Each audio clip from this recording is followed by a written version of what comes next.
ചെറുതെങ്കിലും ഇമ്മിണി വലിയ കാര്യം.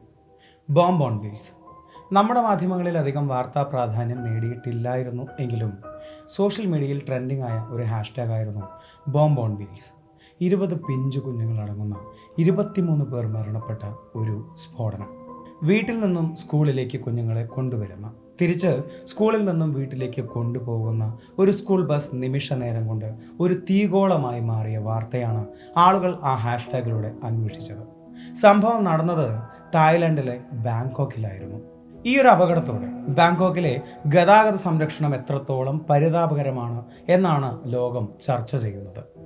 അന്ന് ഒക്ടോബർ 1 ചൊവ്വാഴ്ച രാവിലെ 39ഓളം എലിമെൻ്ററി സ്കൂൾ വിദ്യാർത്ഥികളും 6 അധ്യാപകരും അടങ്ങുന്ന സംഘം സയൻസ് മ്യൂസിയം സന്ദർശിക്കാനായി യാത്ര ആരംഭിച്ചു. ആഹ്ലാദവും കൗതുകവും നിറഞ്ഞ ആ യാത്രയ്ക്ക് പക്ഷേ അധിക നേരം ആയുസ്സുണ്ടായിരുന്നില്ല. തായ്ലാൻഡിലെ ഉത്തായ് താനിയിൽ നിന്നും നൊന്തപുരി എന്ന സ്ഥലത്തേക്കായിരുന്നു ആ യാത്ര.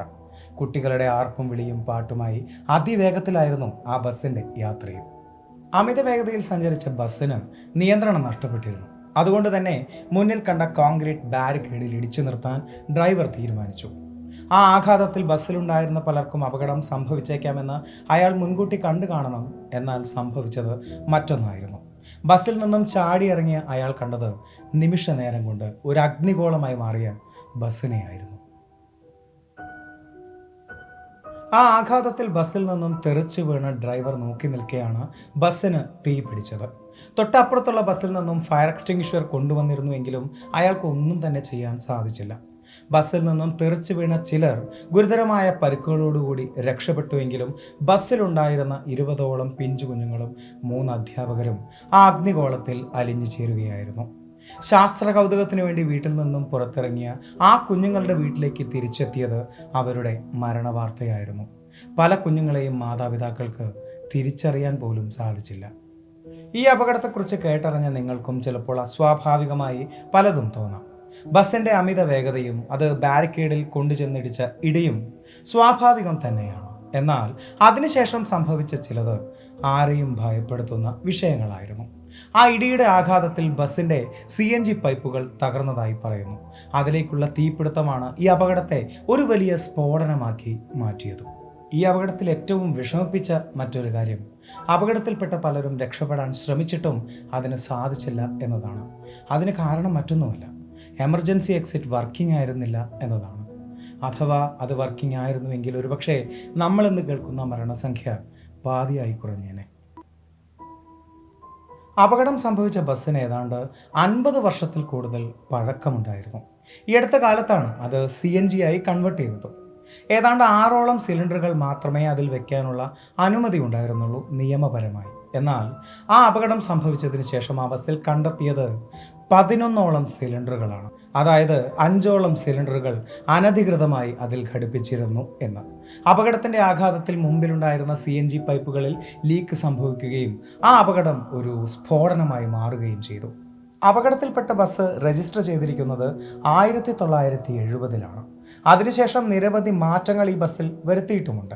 വർഷങ്ങൾക്ക് മുമ്പേ ഈ ബസ് ഡബിൾ ഡെക്കറായി ഓടിയതിനും തെളിവുകളുണ്ട്.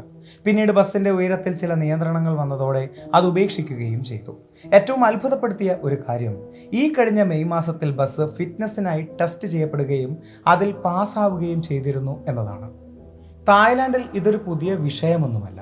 അന്വേഷണത്തിൽ മനസ്സിലാക്കാൻ സാധിച്ചൊരു കാര്യം, ഏതാണ്ട് 80% ബസ്സുകളുടെയും അവസ്ഥ ഇങ്ങനെയൊക്കെ തന്നെയാണ്. പുതിയൊരു ബസ് പുറത്തിറക്കുക എന്നത് വലിയ ചിലവുള്ള വിഷയമായതുകൊണ്ട് തന്നെ പഴയ ഏതെങ്കിലും ബസ്സിൻ്റെ ചേസിസ് എടുത്ത് അതിൽ പുതിയ ബോഡി കയറ്റിയാണ് അവർ ഉപയോഗിച്ചു പോരുന്നത്. ഒരിക്കൽ ഡബിൾ ഡെക്കറായി ഓടിക്കൊണ്ടിരുന്ന ബസ് അതിൻ്റെ മുകൾ ഭാഗം യാത്രക്കാർക്കായി മാറ്റിവെക്കുകയും അതിൻ്റെ താഴെ ഭാഗം സിലിണ്ടറുകൾ നിരത്തിവെക്കാനായി മാറ്റിവെക്കുകയും ചെയ്തു. എപ്പോൾ വേണമെങ്കിലും ഒരു തീഗോളമായി മാറാവുന്ന ഈ ഒരു ബസ്സിനെ അതുകൊണ്ടാണ് അവർ വിളിച്ചത് ബോംബ് ഓൺ വീൽസ് എന്ന്. മറ്റേതെങ്കിലും ബസ്സിനായിരുന്നു ഇത് സംഭവിച്ചത് എങ്കിൽ ഒരുപക്ഷെ നമ്മൾ ഇത്രയും ഞെട്ടുമായിരുന്നില്ല. പിഞ്ചു കുഞ്ഞുങ്ങൾക്കായുള്ള സ്കൂൾ ബസ്സായിരുന്നു ഇങ്ങനെ പിന്നൂരിയ ബോംബ് പോലെ നിരത്തിലൂടെ സഞ്ചരിച്ചത് എന്ന തിരിച്ചറിവാണ് നമ്മെ ഭയപ്പെടുത്തുന്നത്. ഈ അപകടത്തോടെ വലിയ അന്വേഷണങ്ങൾക്ക് അവിടെ ഉത്തരവിട്ടതായാണ് മാധ്യമങ്ങൾ പറയുന്നത്. ആ അന്വേഷണങ്ങളിലൂടെ മനസ്സിലാക്കാൻ സാധിച്ച ഒരു കാര്യം, ഏതാണ്ട് ഇതുപോലെ തന്നെ 13,000-ൽ കൂടുതൽ ചക്രങ്ങളിൽ ഓടുന്ന ബോംബ് വണ്ടികൾ ബാങ്കോക്കിലുണ്ട് എന്നതാണ്. ഒരു വലിയ അപകടം ചിലപ്പോൾ ഒരു ഭരണകൂടത്തിൻ്റെ കണ്ണ് തുറപ്പിക്കാം. ഇവിടെയും അങ്ങനെ സംഭവിക്കട്ടെ എന്ന് നമുക്ക് പ്രത്യാശിക്കാം. ഇനി നമുക്ക് നമ്മിലേക്ക് ഒന്ന് തിരിഞ്ഞു നോക്കാം. നമ്മുടെ നാട്ടിൽ ഇതുപോലൊരു അപകടം സംഭവിച്ചാൽ നമ്മുടെ ഭരണകൂടം കണ്ണു തുറക്കുമെന്ന് നിങ്ങൾ കരുതുന്നുണ്ടോ? ഫിറ്റ്നസ് എന്ന പ്രഹസനത്തിന് ശേഷം തുരുമ്പ് പിടിച്ച വാഹനങ്ങൾ കറുത്ത പുകയും തൊപ്പി നമുക്ക് മുമ്പിലൂടെ സഞ്ചരിക്കുന്നത് നമ്മൾ കണ്ടിട്ടില്ലേ? 10-11 CNG സിലിണ്ടർ ഒന്നും വേണ്ട, 10-20 കുട്ടികളെ താങ്ങിപ്പിടിച്ച് നടു റോട്ടിലൂടെ ചീറിപ്പായുന്ന ഓട്ടോറിക്ഷകൾ സുരക്ഷിതമാണ് എന്ന് നിങ്ങൾക്ക് അഭിപ്രായമുണ്ടോ? അങ്ങനെയൊക്കെ ചിന്തിച്ചു തുടങ്ങിയാൽ പിന്നെ അതിനെ നേരം കാണും, അല്ലേ? രാവിലെ യാത്ര പറഞ്ഞിറങ്ങുന്ന നിങ്ങളുടെ കുഞ്ഞ് ആ വാഹനത്തിൽ സുരക്ഷിതനാണോ എന്ന് നിങ്ങൾ അന്വേഷിക്കാറുണ്ട്. പക്ഷേ ആ വാഹനം സുരക്ഷിതമാണോ എന്ന് നിങ്ങൾ എപ്പോഴെങ്കിലും ചിന്തിച്ചിട്ടുണ്ടോ? ആ വാഹനത്തിൻ്റെ ഫിറ്റ്നസിനെ കുറിച്ച് നിങ്ങൾ എപ്പോഴെങ്കിലും അന്വേഷിച്ചിട്ടുണ്ടോ? അതൊക്കെ നമ്മൾ അന്വേഷിക്കുന്നത് എന്തിനാണ്, അല്ലേ? നിങ്ങളുടെ കുഞ്ഞിന് ഒരു കളിപ്പാട്ടം വാങ്ങുമ്പോൾ നിങ്ങൾ എത്രത്തോളം ചിന്തിക്കാറുണ്ട്? അതിലും ഗൗരവമുള്ള ഒരു വിഷയത്തെക്കുറിച്ചാണ് ഞാൻ പറയുന്നത് എന്ന് നിങ്ങൾ ചിന്തിച്ച് തുടങ്ങിയാൽ നിങ്ങൾക്ക് മനസ്സിലാവും അതേക്കുറിച്ച്. ഒരപകടം മുൻകൂട്ടി കാണാനോ അതിനെ ഒഴിവാക്കാനോ നമുക്ക് സാധിക്കില്ല. നമുക്ക് സംഭവിക്കുന്ന അപകടങ്ങളെ വിധിയാണ് എന്ന് പറഞ്ഞ് സമാധാനിക്കാൻ മാത്രമേ നമ്മൾ പഠിച്ചിട്ടുള്ളൂ. എന്നാൽ നമ്മൾ ചെയ്യേണ്ട ചില കാര്യങ്ങൾ കൃത്യമായി ചെയ്തു എന്നതുകൊണ്ട് നമ്മുടെ ജീവിതത്തിൽ ചിലത് നമുക്ക് മാറ്റി നിർത്താൻ സാധിക്കും. നിങ്ങളുടെ ഒരു അന്വേഷണം ചിലപ്പോൾ ഒരു കൂട്ടം കുഞ്ഞുങ്ങളുടെ ജീവനായിരിക്കും രക്ഷിക്കുന്നത്.